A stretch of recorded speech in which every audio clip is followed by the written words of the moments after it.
महोदय, राष्ट्रपति ने अपने भाषण में राजभाषा आयोग की रिपोर्ट के संबंध में कहा है कि हम सदस्यों की राय लेकर भाषा संबंधी कोई नीति घोषित करेंगे।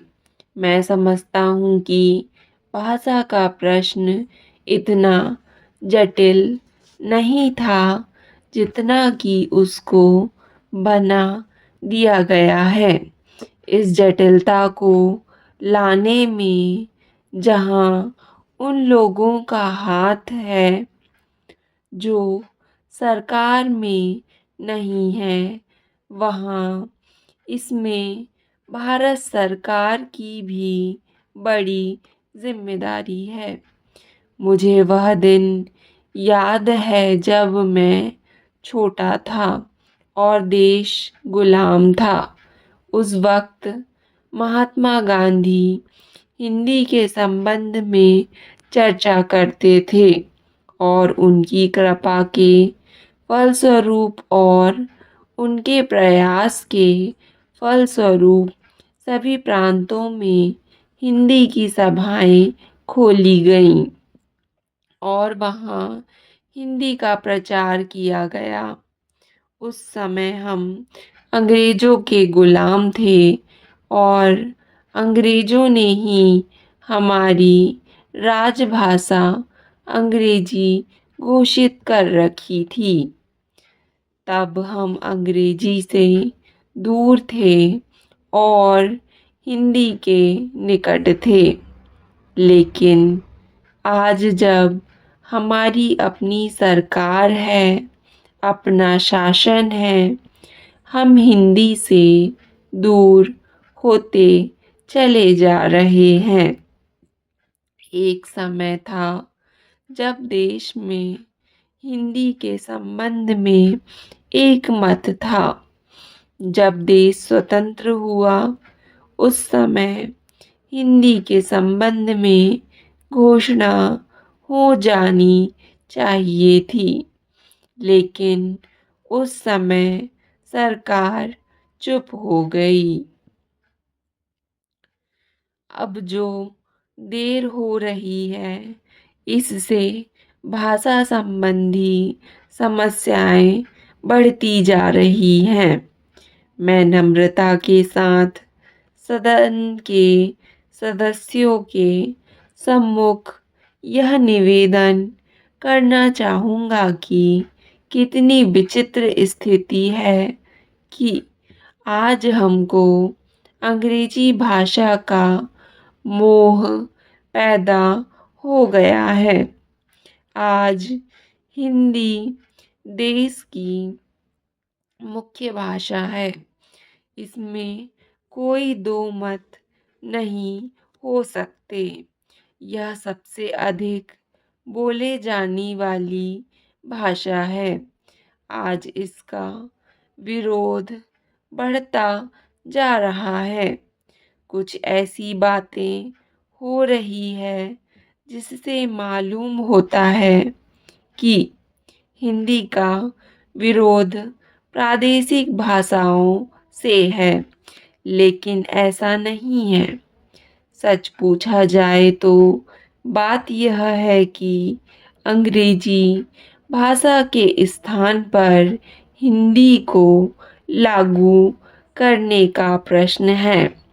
प्रांतों में काम प्रादेशिक भाषाओं में हो, किंतु केंद्र में तो हिंदी भाषा भाषियों को और कुछ जो अहिंदी भाषा भाषी लोग हैं, उनको यह गलतफहमी हो रही है कि हिंदी वाले बलपूर्वक हिंदी को राजभाषा बनाना चाहते हैं, लेकिन इसमें कोई इस प्रकार का प्रश्न नहीं है।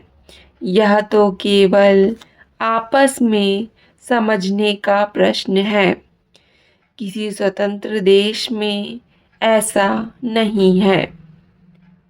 महोदय, राष्ट्रपति के अभिभाषण में राष्ट्र की दशा का जो भी चित्रण किया गया है, उसे देखकर भविष्य के बारे में जनता के मन में अच्छे जीवन की आशा उत्पन्न होना कठिन है। अभिभाषण में अधिक बल शासन ने अभी तक जो कुछ किया है उसकी ओर दिया गया है, जबकि यह सदन और राष्ट्र की जनता आज हमारे सामने जो संकट खड़े हैं उनका निराकरण किस प्रकार किया जाएगा, इसके संबंध में मार्गदर्शन की आशा करती थी।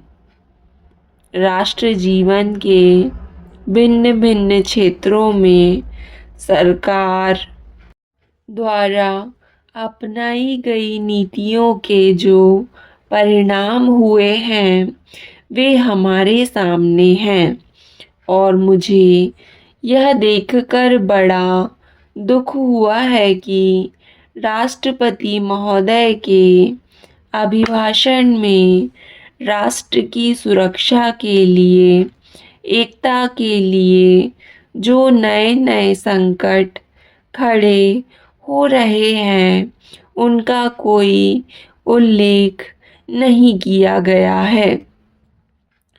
कुछ ही दिन हुए हमारे रक्षा मंत्री ने एक भाषण में कहा था कि भारत 100% सुरक्षित नहीं है।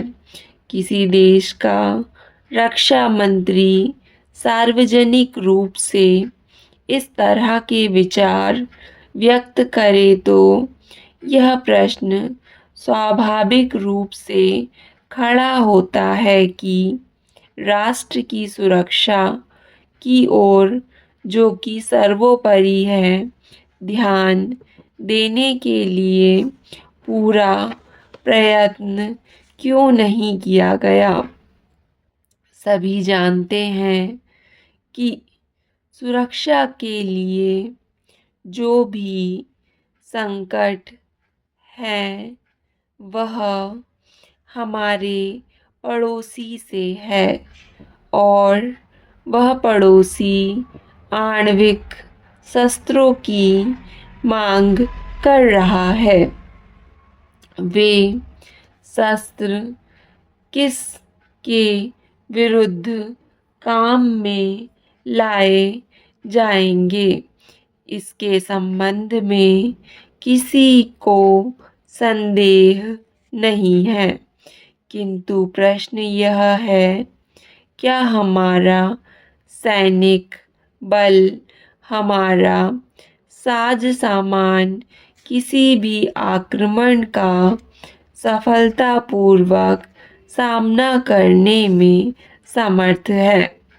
मैं यह स्वीकार करता हूँ कि किसी बड़े युद्ध की आशंका नहीं है, किंतु पाकिस्तान के नेता अपनी जनता का ध्यान वहाँ की गिरती हुई आर्थिक स्थिति से दूर करने के लिए किसी भी समय कश्मीर के प्रश्न पर अंतर्राष्ट्रीय सैनिक हस्तक्षेप को निमंत्रण देने के लिए झगड़ा कर रहे हैं और कोई भी परिस्थिति उत्पन्न हो, देश की जनता इस सरकार से यह आश्वासन चाहती है कि जहां तक पाकिस्तान के आक्रमण का प्रश्न है,